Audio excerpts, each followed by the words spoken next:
La semaine dernière, j'ai reçu exactement 17 appels de numéros inconnus. Peut-être que vous aussi. C'est à la fois infernal et honnêtement intriguant. Parce qu'au bout d'un moment, on se demande qui se cache derrière. Qu'est-ce qu'ils nous veulent vraiment ? Il y a quelques années, c'était la grande mode du CPF. Mais aujourd'hui, c'est autre chose.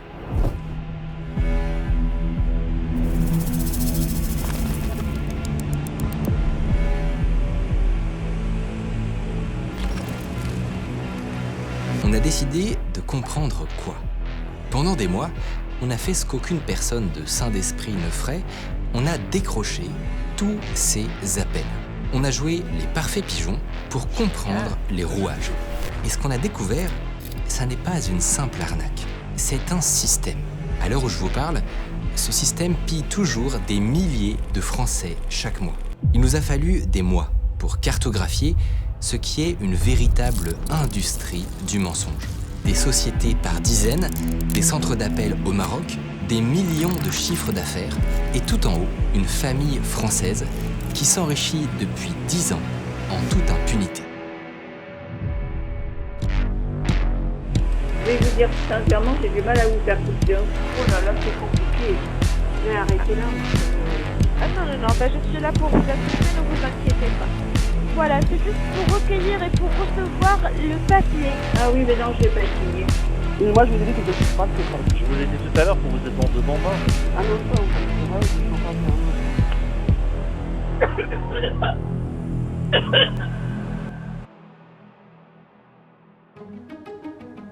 Mais juste avant, on va parler une petite minute de notre partenaire.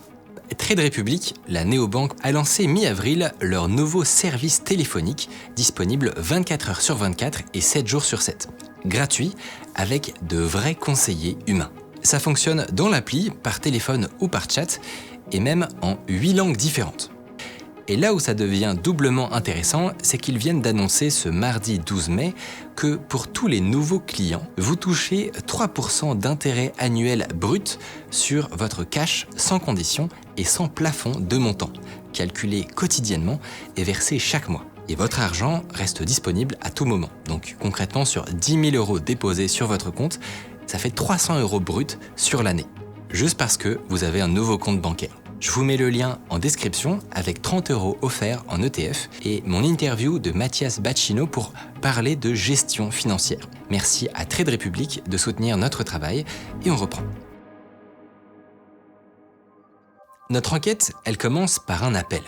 Un appel un peu surprenant. Ce jour-là, je m'attendais à ce qu'on me vende quelque chose. Mais à la place, on m'a offert 170 euros. Soi-disant, avec l'inflation, on y avait tous droit, bla bla bla. Mais alors, c'était quoi l'objectif réel de cet appel ? Le lendemain, j'ai essayé de rappeler, mais ça ne répondait pas. Mais sur Internet, je trouve des témoignages qui évoquent le même procédé. Ça me semblait un peu bizarre parce que normalement c'est pour payer directement l'énergie et c'est pas pour avoir les sous pour soi. Léa de CDA, on a déjà essayé de vous contacter concernant votre remboursement de 200 euros. C'est par rapport à l'énergie. Vous allez bénéficier de 260 euros, versement estimé. Oui. Il y a un truc qu'on reçoit 4 fois par jour depuis un certain temps qui nous dit assurance santé. Certains se voient offrir des chèques énergie, d'autres une baisse de cotisation d'assurance, mais à la fin, ils subissent tous la même chose. Des prélèvements bancaires non sollicités. Mais alors, comment on passe de 170 euros d'argent gratuit à se faire vider son compte ? Et puis, qui se cache derrière ces appels ? Si on fait une recherche inversée, il n'y a pas grand-chose qui sort. Sauf que, visiblement, les 0162, c'est pas des numéros au hasard. Ce sont des plages réservées au démarchage. Depuis 2023, toute entreprise en France est tenue de les utiliser. Et qui dit numéro régulé, dit numéro traçable. On peut entrer les premiers chiffres sur ce sombre moteur de recherche pour obtenir le nom de l'opérateur. Ici, Maniphone. Maniphone, c'est une boîte française spécialisée dans le démarchage de masse. Elle serait responsable à elle seule de 3,5 milliards d'appels par an. Si on les contacte pour demander le nom de leurs clients, voilà la réponse qu'on obtient. Malheureusement, ce sera que sous réquisition judiciaire. Ah bon ? Pourquoi ? C'est comme ça, on ne donne pas les informations de nos clients. Mais heureusement pour nous, ce genre de numéros, ils ont un défaut. Ils ne peuvent pas s'empêcher de nous rappeler. Et cette fois, on va les faire parler. Est-ce que vous avez reçu le versement de votre cagnotte de 170 € bien pas encore? Non, pas encore. D'accord, donc c'est cette année-ci sur vos achats que vous avez effectué dernièrement au niveau des grandes surfaces. Vous avez accumulé une cagnotte de 170 € que vous allez recevoir sous forme de remboursement à partir du 5 ou le 10 du mois prochain. Pour bénéficier de cet argent, le téléconseiller nous dit qu'il a juste besoin d'une petite info, un email. Sauf qu'ensuite, il nous pose des questions étranges. Donc vous allez recevoir le mail et pour le versement de votre remboursement, quelle date vous choisissez, c'est le 5 ou le 10 du mois prochain? Ah, le 5 ou le 10? Eh ben, qu'est-ce que ça... le 5, très bien. Vous souhaitez recevoir auprès des banques? Là, ce qu'il fait, c'est typique et très malin, c'est la technique du pied dans la porte. Il multiplie les questions anodines pour qu'ensuite on cède plus facilement à une requête coûteuse. Vous avez de quoi vérifier avec moi l'adresse de dépôt IBAN? Des coordonnées bancaires. C'est probablement le moment où tout le monde se méfie. Et pourtant, contrairement à ce qu'on pourrait croire, c'est pas risqué en soi. Donner un IBAN, ça ne suffit pas pour prélever un compte bancaire. Pour ça, il manque un document essentiel, un mandat de prélèvement. Sans mandat, pas de prélèvement possible. Pour autant, l'IBAN, ça reste une donnée personnelle. Tout comme votre adresse postale ou votre numéro de sécu, ça peut alimenter d'autres arnaques ou une usurpation d'identité. Voilà, donc vous allez savoir le versement de votre remboursement sur cette IBAN, d'accord? Ah, génial. Merci. Donc c'est bon, du coup c'est bon, j'ai plus rien à faire? Non, on doit vous envoyer tout de suite le mail pour déclencher la cagnotte, d'accord? Et là, ils sont forts. On vient de passer 20 minutes au téléphone, on a donné notre IBAN et on s'attend enfin à recevoir nos 170 €. Et c'est là qu'ils nous disent Donc monsieur, juste gardez la ligne, ne raccrochez pas, je vais vous passer le service de validation pour vous envoyer votre mail, d'accord? Ah, d'accord. Parce que là c'est pas fini?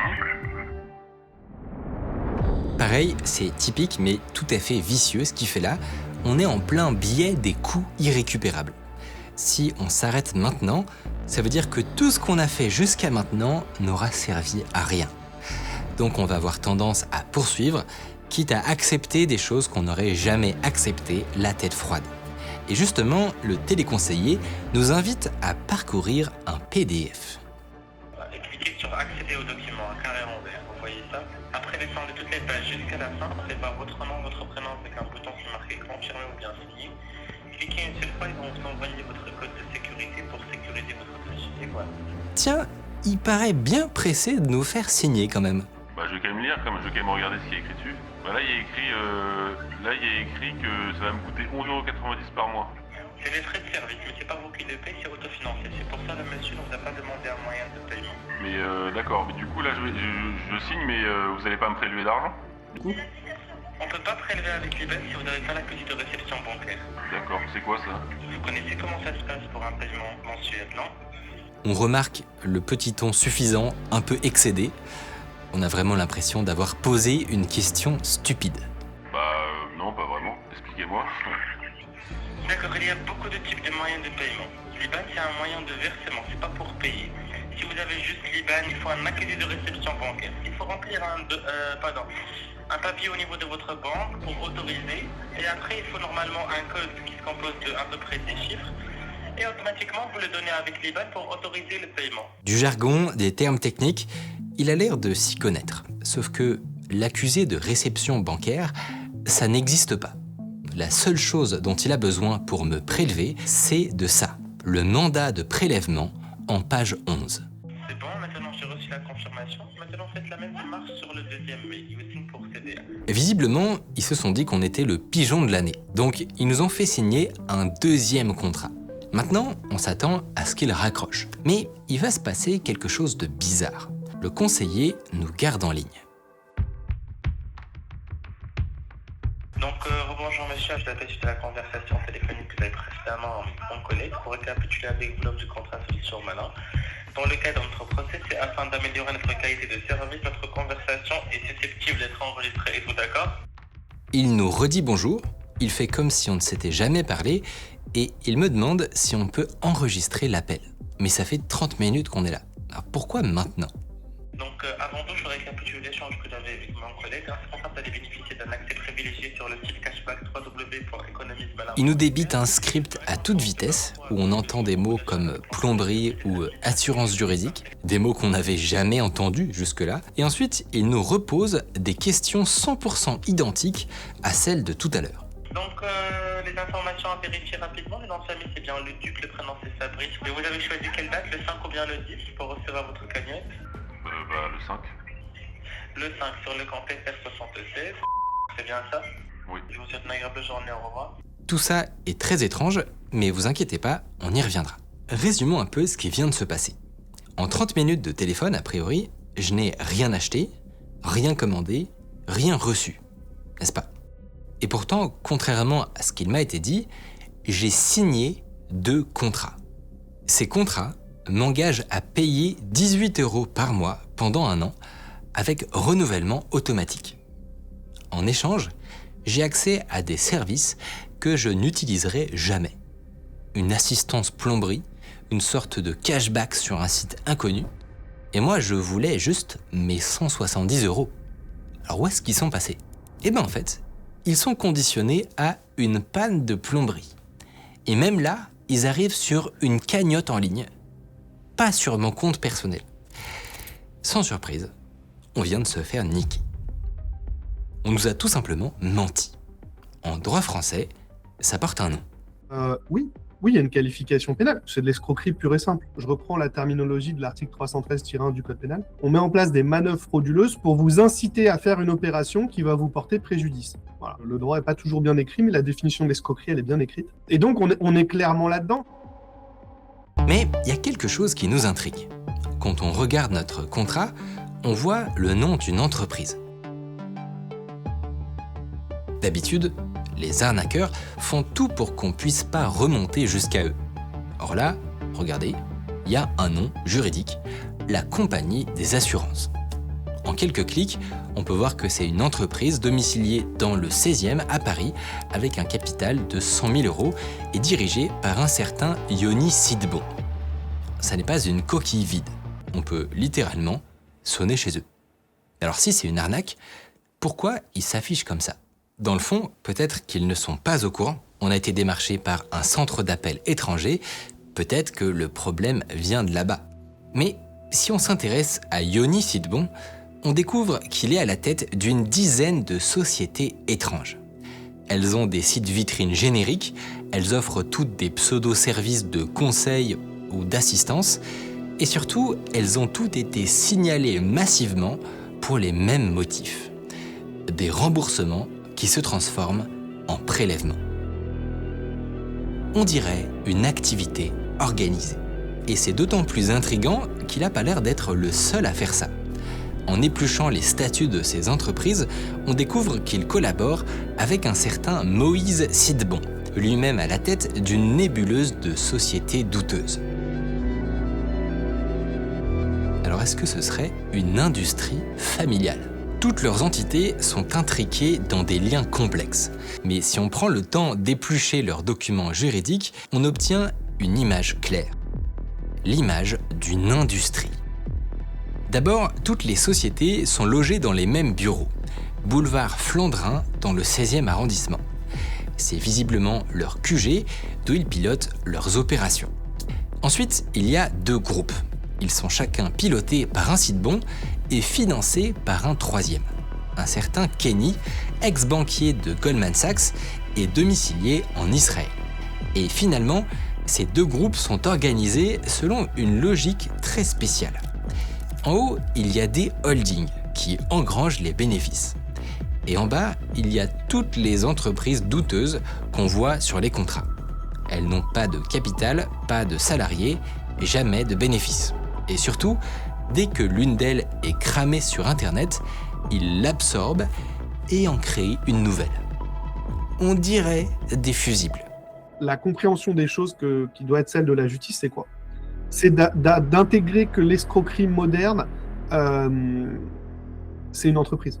Vous êtes vraiment dans des entreprises internationales qui ont pour seule visée que d'escroquer les gens. C'est vraiment de grosses structures qui escroquent les gens de manière organisée et qu'il faut appréhender ça.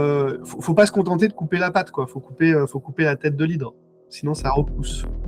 Maintenant, est-ce qu'on peut prouver qu'ils sont de la même famille ? Pas de photos, peu de réseaux sociaux et rien sur les sites de généalogie. Ils sont du genre discret. Une autre idée, ce serait de regarder les registres d'état civil. C'est les actes de naissance et de mariage qu'on trouve dans toutes les mairies. Sauf que ces registres, n'importe qui ne peut pas les consulter. Il faut prouver un lien de parenté. Mais il y a un autre endroit où les liens de famille laissent des traces. Les sociétés civiles immobilières. Quand des parents transmettent du patrimoine à leurs enfants, ça passe souvent par une SCI. Et dans les statuts, il arrive qu'on trouve des liens de filiation. Et si on regarde dans les archives de cette SCI dirigée par Yoni, on trouve un acte de donation qui mentionne en page 7 deux fils, Monsieur Moïse Michael Sidbon et Monsieur Yoni Jonathan Alexander Sidbon. C'est bien une industrie familiale. La dernière chose qui nous intrigue, c'est cette filiale, Anavi. Elle a fait l'objet de signalements particulièrement virulents. Les victimes ne parlent plus de prélèvements de 20 € par mois, mais de 3 ou 5 000 €. Pour l'instant, leur méthode pour obtenir de telles sommes n'est pas claire. Mais ce qu'on sait déjà, c'est que cette entreprise n'a rien d'une société fusible. 240 000 € de capital, 150 collaborateurs, c'est une vraie entreprise. Et ça a l'air d'être leur nouveau vaisseau amiral. Entre les sociétés de Yoni, celle de Moïse et maintenant Anavi, on a donc une vingtaine d'entités, des centaines de collaborateurs et des centres d'appel sur 2 continents. Alors combien est-ce que ça peut leur rapporter ? En France, les Sidbon ont rendu leur bilan confidentiel, donc impossible de le savoir. Mais Moïse a une holding belge, et notre chance c'est que en Belgique, les bilans sont publics. Et ici, on voit que Moïse aurait accumulé 28 millions €. C'est ce qu'une seule des holdings de la famille a accumulé depuis la Belgique en une décennie. Année après année, cette fortune part dans l'immobilier, dans des immeubles de l'ouest parisien, des villas sur la Côte d'Azur, peut-être même des avions. Et son frère fait la même chose, en toute impunité. Alors, comment c'est possible ? Depuis 10 ans que ça dure, on pourrait s'attendre à des condamnations, mais rien. Est-ce qu'il y a un bug dans le système ? Si vous allez avoir une personne, 2, 3, 4 qui vont chacun déposer plainte de leur côté sur des choses qui sont petites. Ça, du point de vue de la justice pénale, la personne qui se fait prélever tous les mois 15 ou 20 €, bon, je ne vous fais pas de dessin, mais c'est pas sur la pile en haut du dossier. Ça passe après les trafics de stupéfiants, les atteintes aux personnes physiques, etc. Donc il y a quand même pas mal de choses qui passent avant, en réalité tout, et ça passe en bas. Et la répression des fraudes. Sur le papier, c'est eux qui sont censés veiller au grain. Sauf que lorsqu'on interroge des victimes, elles nous répondent toutes la même chose. Elles ont fait des signalements et ça n'a rien donné. En fait, la DGCCRF le reconnaît elle-même, ils sont submergés. Il y a 3000 agents pour 300 000 signalements par an. Donc ils sont obligés de prioriser. Si ça n'est pas une fraude grave ou massive, ça part aux oubliettes. Alors, qu'est-ce qu'on peut faire ? Peut-être que si on braque les projecteurs sur eux, ça pourrait attirer l'attention. Mais rien n'est moins sûr, parce qu'en fait, on n'est pas les premiers à en parler. En mai 2024, Sandoz a publié une vidéo sur la compagnie des assurances. Et puis il y a eu Philippe Miller, journaliste, qui, le 13 décembre 2024, a publié un article à charge. Je crois que le premier signalement qu'on a reçu, c'est un courtier en assurance qui était scandalisé par ces pratiques et qui nous les a signalés. Et très vite, quand on a publié, les témoignages ont afflué, il y a plein de victimes qui se sont manifestées. Pour la première fois, les frères Sidbon ont réagi. Yoni se défend en rappelant que le démarchage est réalisé par des centres d'appel indépendants, qu'il imposerait le respect du code de la consommation et que les taux de remontée négative seraient de 0,5% seulement. Quant à Moïse, il a dit à peu près la même chose. Les rares problèmes seraient dus à des brebis galeuses. Depuis, ils n'ont jamais été inquiétés. Pas de sanctions, pas de condamnation. Et d'ailleurs, on a nous-mêmes envoyé un email au Sidbon, et voilà ce qu'on a reçu. En cas d'insinuation diffamatoire, Anavi ne manquera pas d'agir en justice pour la préservation de ses droits et intérêts. sur des histoires comme ça, on est toujours sous le risque d'avoir des procédures judiciaires de la part de gens qui, de toute façon, ne nous poursuivent pas pour que leur vérité soit reconnue. Pour eux, c'est juste une manière de nous faire taire et de nous occasionner des frais. Ils peuvent même parfois retirer leur plainte la veille du procès, donc il n'y a pas de procès. On ne peut même pas être remboursé de nos frais. Donc c'est juste un levier de rapport de force. Donc on est obligé du coup d'accepter ce risque, même si on a raison, c'est ça qui est terrible. Ce dont parle Philippe Miller, c'est des procédures Bayot. C'est la hantise des journalistes et des lanceurs d'alerte. Si vous gênez quelqu'un, il vous poursuit en diffamation. Pas pour gagner, juste pour vous faire perdre du temps et de l'argent. Vous faire passer des mois à préparer votre défense et surtout vous dissuader de recommencer. Cette situation ne peut pas durer éternellement. Donc on va essayer d'apporter notre pierre. On va chercher des preuves pour attester que c'est un système organisé et que c'est bien eux qui tirent les ficelles.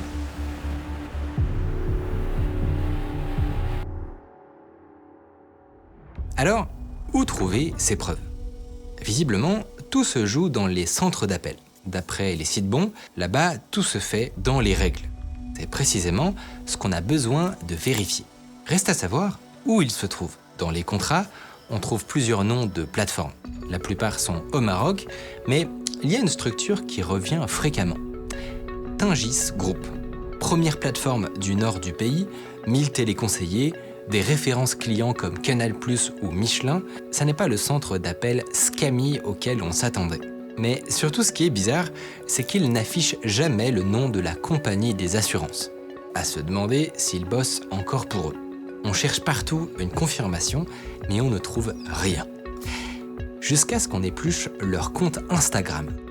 Est-ce que vous vous souvenez du nom de la société affichée sur notre contrat? Assistantia. Eh ben, si vous regardez ce gâteau et qu'on zoome un peu, voilà ce qu'on trouve. C'est la preuve qui nous manquait. Tingis Group bosse bien pour Yoni Sidbon.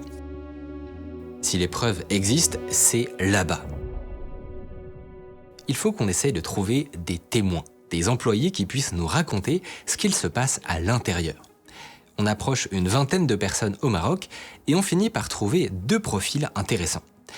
Un téléconseiller et une source anonyme. Et cette source anonyme, elle est assise sur un petit trésor. Là, ce que je m'apprête à vous partager, vous allez pas... je sais pas si vous allez me croire, mais ça s'est passé en avril 2024. Je visitais la page Facebook d'un call center lié à Yoni Sidbon et j'ai cliqué sur l'URL en description. C'est censé renvoyer au site officiel de l'entreprise. Sauf qu'à la place, il y avait ça, une espèce d'arborescence de dossiers, de sous-dossiers. Je crois que c'était le serveur principal de l'entreprise. Donc dedans, j'ai trouvé tout un tas de documents compromettants. Depuis, ils ont tout supprimé, mais j'ai fait une sauvegarde. Bon, là, il faut qu'on dise les choses. Même si ce serveur était en accès libre, télécharger ces documents, c'est illégal. Ce sont des données privées. D'ailleurs, notre source les a envoyés à la répression des fraudes et voilà ce qu'ils ont répondu. Nos pouvoirs ne nous autorisent pas à prendre directement connaissance de contenus situés sur un serveur informatique, même librement accessible, s'il apparaît que ceux-ci n'ont pas été volontairement mis à la disposition du public. La répression des fraudes ne pouvait pas les utiliser. Mais nous, on a quand même décidé de les consulter. Parce que dans ces fichiers, il y a des documents explosifs qui sont clairement d'utilité publique. Donc on a tout anonymisé et on vous montre les éléments les plus décisifs qu'on a trouvés. Le premier, ce sont des scripts d'appel. À la lecture, ils n'ont rien de choquant, pas d'incitation à mentir, ils sont plutôt lisses, mais derrière, il y a un deuxième dossier avec des enregistrements de vente. Ce sont tous les appels réussis des 3 derniers mois. Et à l'écoute, pas un seul ne suit le script officiel. À la place, on entend un discours qu'on reconnaît tout de suite.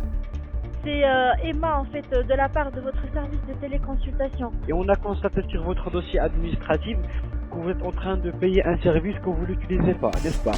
Donc à partir du mois prochain, madame, au lieu de repayer les 21,90 €, vous allez payer que 11,90 €. Vous allez faire des économies. Puisque vous n'utilisez pas le service de la téléconsultation médicale, vous faites que des consultations normales à partir du mois prochain il vous restera le service uniquement à 11,90 €. Là, c'est juste pour vous faire alléger vos dépenses. D'accord? C'est-à-dire que dans ma cotisation mutuelle, je paierai 10 € de moins, c'est ça? 10 € de moins, exactement. Je comprends pas, ça va être ma mutuelle qui va me baisser de 10 €. Tout à fait, oui. Et c'est nous qui s'occupent de tout ce qui est baisse tarifaire. La page vers le bas, défilez vers le bas, défilez doucement vers le bas et vous allez voir signer le contrat. Vous cliquez 3 clics successifs et dites-moi que voilà, il faudra cliquer dessus 3 fois. Pendant 3 Tout en bas de la page, vous êtes trouvé cliquer ici pour signer le recueil des besoins. Là, vous devez cliquer 3 fois pour sécuriser vos coordonnées personnelles résidentielles. Oui, 3 fois d'affilée. 1, 2 et 3. Les mêmes étapes, le même piège, répété encore et encore par tous les téléconseillers. C'est la preuve qu'on cherchait, la preuve d'une pratique systématique. On découvre aussi le profil des victimes, des personnes âgées, seules au bout du fil, qui n'osent pas raccrocher. Certaines disent 10 fois qu'elles ne veulent pas signer, mais en face, ils sont sans pitié. Ensuite, vous allez être redirigé vers une autre page. Oh là là, c'est compliqué, hein. Je vais arrêter là, moi, ça me... Ah non, je suis là pour vous assister, ne vous inquiétez pas. Nous sommes enregistrés déjà dans des mesures de sécurité et de qualité, donc vous êtes protégés et moi-même je suis protégée. Moi, des fois, je comprends pas tout, et après, c'est comme ça que je reçois après qu'on me prélève ou qu'on me prend des... Madame, s'il s'agit de quelqu'un... Madame, le fait que je suis là, c'est pour défendre votre droit et pour vous informer et vous confirmer que vous êtes dans de bonnes mains aujourd'hui. Ok, oui, parce que c'est pas la première fois qu'on m'appelle pour me dire ça. Déjà, c'est la 3e fois. Dites-moi, en fait, si vous voyez un rectangle en bleu. Cliquez pour signer. Ah non, mais je vais pas signer. Voilà, c'est juste pour recueillir et pour recevoir le papier. Ah oui, mais non, je vais pas signer. Alors normalement, vous devez juste cliquer 3 fois dessus. Oui, mais moi, je vous dis directement, moi, je trime rien, je fais rien. Je vous dis. On parle de la même chose, madame, sauf qu'on s'exprime différemment. Là, vous allez cliquer justement pour signer le recueil des besoins. Et moi, je vous ai dit que je ne signe pas de contrat. Je vous ai dit tout à l'heure que vous êtes dans de bonnes mains. Et moi, je ne suis pas d'accord, parce que j'ai pas envie d'avoir des mauvaises surprises. C'est ça vraiment ce qui est choquant. C'est ce qui est choquant pour moi, c'est ça. C'est que là, vous craignez justement de la surprise, mais il n'y aura pas de surprise, madame. Non, mais moi, j'en ai marre des choses comme ça.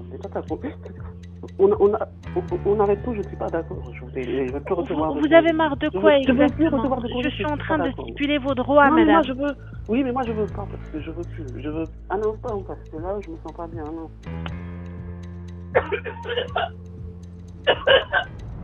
Je vais vous dire sincèrement, j'ai du mal à vous faire confiance. Non, mais on entend tellement d'arnaques que j'ai... Vous avez compris, vous avez raison, mais rassurez-vous, vous êtes en fait dans l'âge de ma maman. Ma maman, elle est née, en fait, elle est plus grande que vous, en fait, vous êtes un petit peu jeune. Elle est née en 1948, maman. Ah oui? Oh, on a qu'un an différent. Donc, je vais pas vous arnaquer, madame, rassurez-vous. Et là, on repense à notre propre appel. L'enregistrement déclenché après 30 minutes, les questions posées 2 fois, le texte débité à toute vitesse. Tout ce qu'on trouvait bizarre a soudainement une explication. D'un côté, on a un enregistrement de 40 minutes d'une grand-mère malade qui tousse bruyamment et qui répète 10 fois qu'elle ne veut pas signer. Et de l'autre côté, on retrouve le même audio, mais réduit à 5 minutes. Par la magie du montage, on entend désormais un téléconseiller qui respecte le script officiel et une dame en bonne santé qui signe des 2 mains. Ils fabriquent des faux. Mais pourquoi ils ont besoin de faire ça? Eh bien, c'est notre deuxième témoin qui va nous l'expliquer. Moi, j'ai été superviseur pendant 4 ans au Tingis Group. En fait, le montage, c'est une arme contre les clients. Beaucoup de gens découvrent qu'ils sont prélevés au bout d'un mois ou 2. Alors, ils appellent le service réclamation, ils disent qu'ils ont été trompés et ils menacent de porter plainte. Sauf que si on cédait, il n'y aurait plus de business. Donc, on leur sort l'enregistrement pour leur montrer qu'ils ont dit oui. C'est un outil de pression psychologique, ni plus ni moins. Ok, donc toi, tu as été catapulté, donc superviseur pendant 4 ans. La question que je me pose, c'est comment on finit justement par être acteur de ce genre de pratique d'arnaque. Mais quand on arrive ici, on ne sait pas que c'est une arnaque. Ce serait un service de démarchage téléphonique classique. personne te dit que tu dois mentir, en fait, c'est beaucoup plus insidieux. Les premiers jours, tu utilises les scripts, mais tu vois que ça marche pas.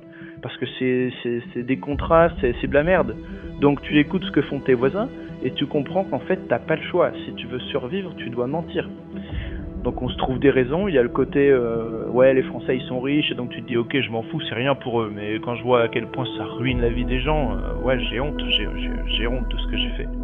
Oui bien sûr je comprends, mais et Yoni Sidbon, tu penses qu'il était au courant de ces pratiques? Ben, Yoni il venait régulièrement nous visiter au Maroc, le découpage il le faisait devant ses yeux, enfin il a jamais rien dit. De toute façon un système comme ça exploite toutes les limites de la justice française. Le modèle de Yoni Sidbon est bien rodé, mais il souffre d'un défaut majeur. 15 € par mois, c'est des miettes. Pour que ça tourne, il faut signer en masse. Donc Yoni sous-traite à des centres offshore, sauf que, d'après nos sources, ces centres ont des taux de conversion catastrophiques. Aujourd'hui, quand tu décroches un appel spam et que tu entends un bruit centre d'appel puis un accent étranger, tu vas rarement plus loin. Résultat, Yoni se retrouve à devoir financer des centaines de positions à 200 ou 300 € par mois, des charges fixes qui grignotent chaque année un peu plus son profit. Et c'est là que le grand frère intervient. En 2020, Moïse s'est lancé dans un nouveau business qui a l'air de régler tous ses problèmes. Anavi. Bienvenue chez Anavi. Ici, nous sommes 150 collaborateurs réunis sur 600 mètres carrés où les journées sont rythmées par l'accompagnement de nos clients. Un environnement moderne et dynamique où l'esprit d'équipe est au cœur de notre quotidien. Si vous cherchez une équipe engagée et stimulante, on vous attend. Chez Anavi, tout est différent. Prospection ultra ciblée, opération depuis le sol français, et cette fois, les plaintes ne parlent plus de prélèvement à 15 € par mois, mais de 5 000 €. Tout porte à croire que c'est la version 2.0. Et quand on regarde d'où ils opèrent, on n'en revient pas. Ils ont des bureaux à Boulogne, à 30 minutes de chez nous. Cette fois, on n'a plus aucune excuse, il faut qu'on aille voir.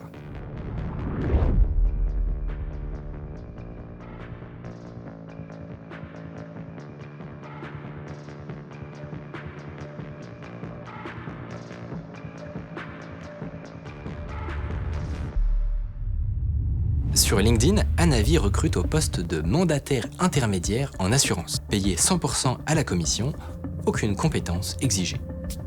Pour nous, c'est parfait, on candidate sous le nom de Maxime, jeune étudiant fauché. Et 48 heures plus tard, on a un entretien téléphonique.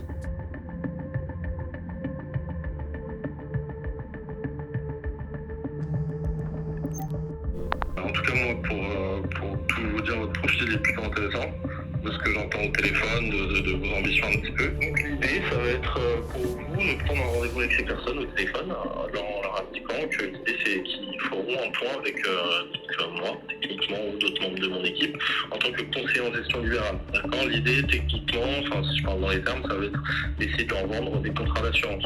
C'est un job de rabatteur, qui consiste à appeler des infirmières pour fixer un rendez-vous. Ensuite, c'est lui, Thomas, qui essaierait de leur faire signer un contrat.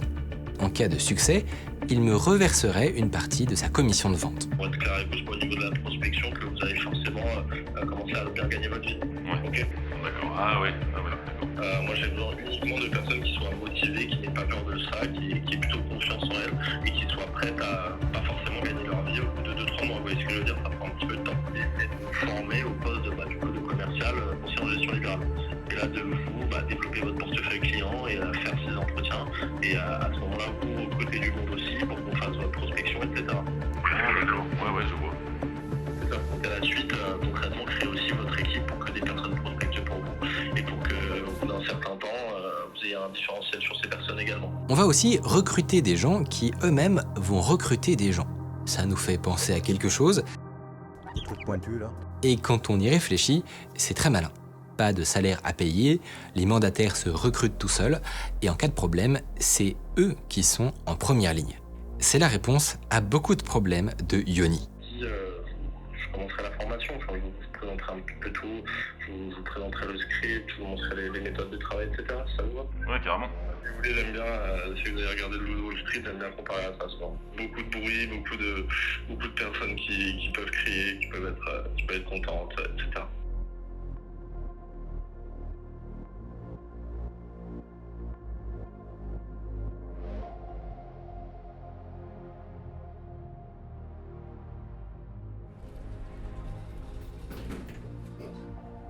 Bonjour. Ouais. Bonjour, enchanté. Ça va? Très bien. Très bien. C'est... Ouais, c'est ça. On va faire une journée type un petit peu ce que ça ressemble. Donc voilà, tu as plus ou moins toutes les informations à ce niveau-là. Annuaire des infirmiers remplaçants. C'est ça. Donc ça c'est sur quoi on travaille depuis que j'étais même pas là, quoi. Ils travaillent dessus depuis des années, ça continue de marcher. Thomas nous partage un script d'appel intriguant. On ne doit pas se présenter comme Anavi, mais comme le service conformité Madelin. Et on n'est pas là pour vendre des produits d'assurance, mais pour faire un point sur leur dossier administratif. Ah ouais, la conformité Madelin. Non, le service conformité Madelin, c'est une forme d'accroche. En gros, tu peux utiliser une accroche, l'idée c'est de pas dire le nom de l'entreprise dès le début de l'entretien. Voilà un point qui est fondamental. C'est-à-dire, quand vous m'appelez pour me dire Maître Delhommel, on veut vous interviewer, je ne me présente pas en disant Delhommel, avocat d'État rattaché au ministère. Non, je suis une boîte privée, on est une CELARL, une SARL dans le langage courant. Mais là, le point de départ, la présentation, elle est tronquée, elle est fausse, elle est mensongère, elle est trompeuse, elle est tout ce que vous voulez. Mais voilà un truc intéressant. Encore une fois, il faut pouvoir l'objectiver sur pas mal de conseillers pour pouvoir dire que c'est un fonctionnement d'entreprise. Ok ? Et toujours bien différencier le côté mouton noir isolé qui a fait n'importe quoi, il s'est trompé celui-là, d'ailleurs on l'a licencié, il était nul, ou ils font tous pareil.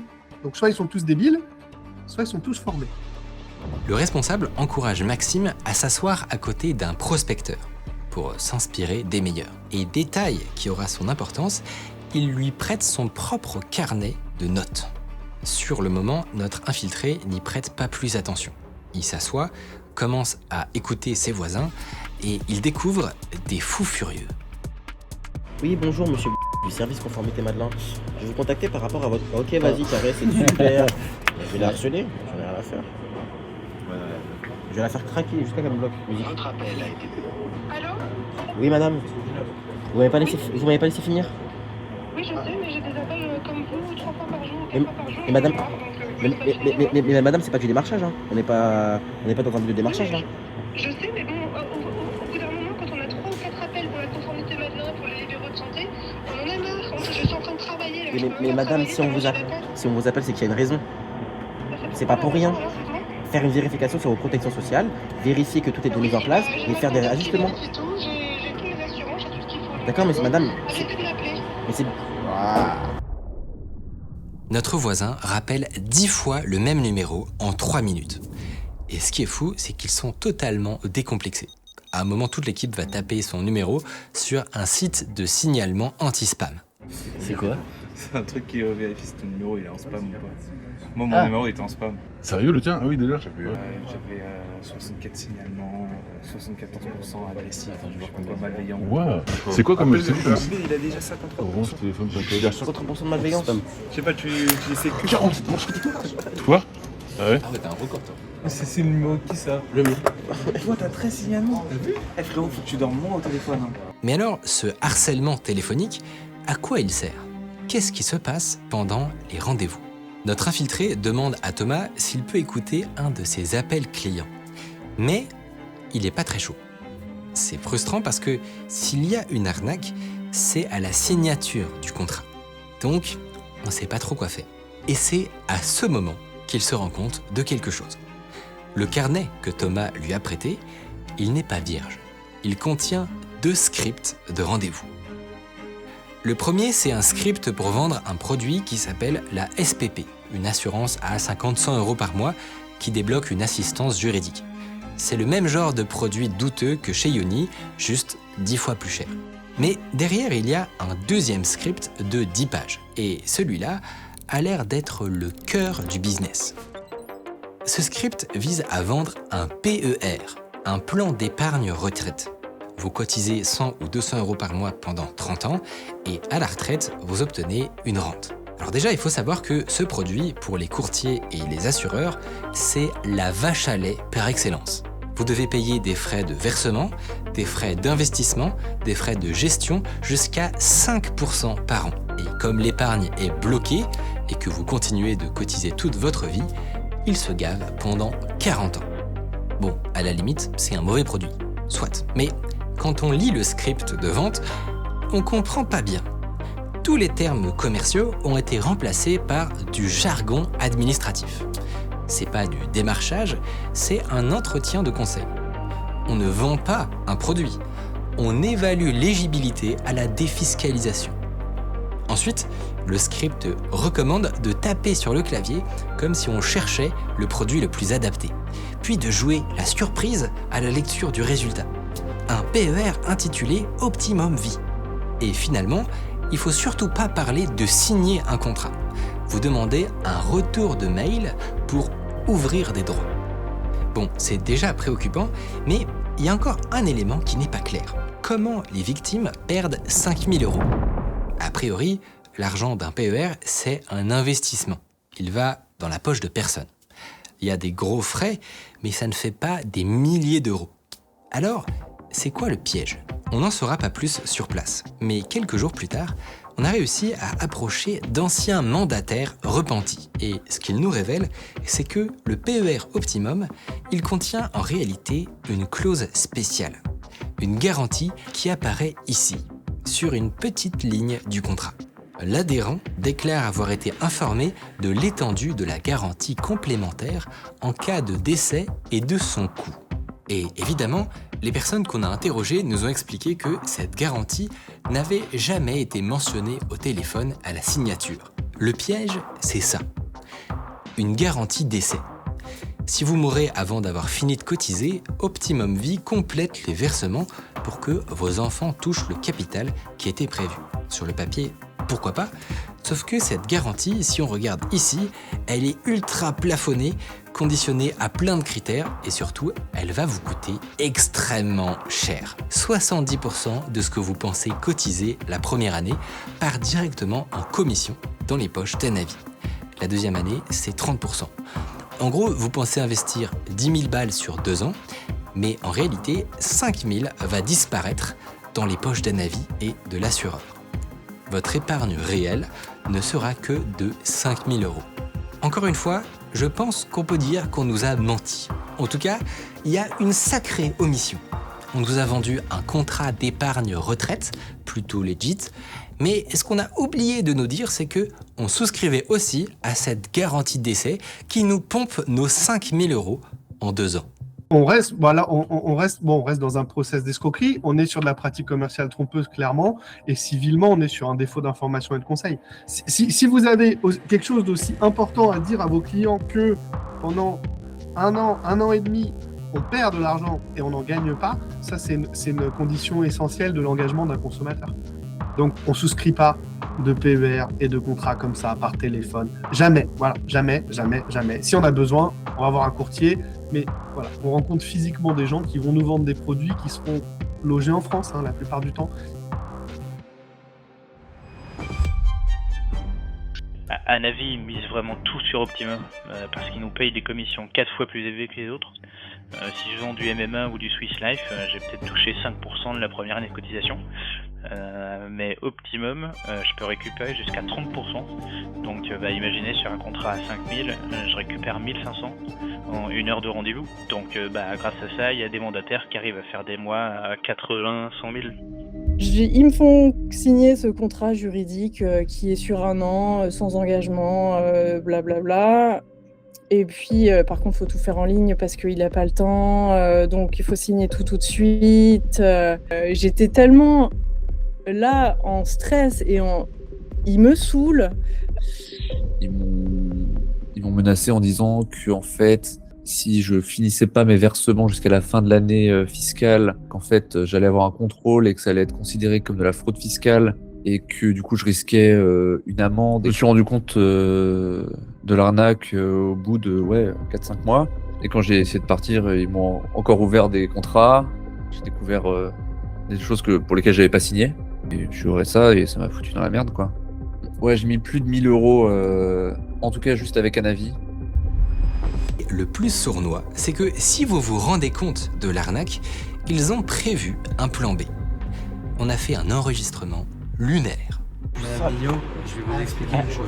Déjà, dans un premier temps, moi ça sert à rien de créer chaud, de me prendre de front parce que moi je suis la gestion, je suis censé gérer le problème administratif. C'est-à-dire que grâce à moi, je vous évite un contentieux. Là, on arrive aujourd'hui à la deadline de votre affection. C'est soit on vous fait la proposition amiable et vous l'acceptez et tout se règle correctement, soit vous la refusez et vous irez au contentieux. Vous pouvez crier si vous voulez, mais ça ne changera rien. Moi je travaille pas pour Optimum. Optimum c'est pas mes copains. Vous voulez plus être chez eux, il n'y a pas de problème. Mais par contre pour pouvoir résilier le contrat de chez eux, il faut passer par une proposition amiable qui est la SPP. Ce gars fait de l'intimidation. Il vous dit que vous n'avez pas le droit de bloquer les prélèvements et vous menace de poursuite, sauf si, dans l'heure, vous signez pour leur assistance juridique à 1 000 €. En fait, j'étais en pleine consultation entre 2 clients et il m'a mis à pression en fait parce que j'avais pas le temps de réfléchir à tout ça. Et il m'a mis le doute, mais c'est hallucinant en fait. On se retrouve à se dire, mais en fait, on est complètement crédule. Je sais pas comment ils se débrouillent pour réussir à nous retourner le cerveau, mais c'est assez bluffant. Si les Seedbond ne se sont jamais fait choper, c'est pas par hasard. Ils ont créé un système parfait. Société jetable, enregistrement trafiqué, mandataire fusible.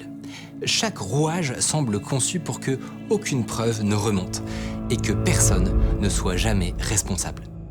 Ils ont trouvé la faille, mais en réalité, ils sont loin d'être les seuls. Leurs sociétés sont les maillons d'un immense réseau d'entreprises, toutes branchées sur des centres d'appel étrangers et pilotées depuis Boulogne, Tel Aviv ou Dubaï. Hier, c'était le CPF, aujourd'hui, c'est l'assurance, le PER, la défiscalisation. Demain, ce sera autre chose. Parce que ces business-là ne marchent que sur un terrain très particulier. La confusion. À force de multiplier les chèques, les primes, les niches, l'État a fini par construire une administration que plus personne ne comprend. Donc, quand quelqu'un vous appelle pour vous dire que vos 170 €, c'est suite à l'inflation, c'est plausible parce que des chèques de ce genre, l'État en envoie pour de vrai. Mais le brouillard ne suffit pas. Il leur faut aussi de la main-d'œuvre. Des jeunes recrutés sur LinkedIn ou TikTok à qui on promet 10 000, 30 000, 100 000 € par mois, sans diplôme, sans expérience, sans patron. Ils arrivent en pensant qu'ils vont s'émanciper, faire du business, devenir un loup de Wall Street, et puis ils découvrent que faire du business ici, c'est mentir au téléphone à des grands-mères qui ne comprennent pas ce qu'elles signent.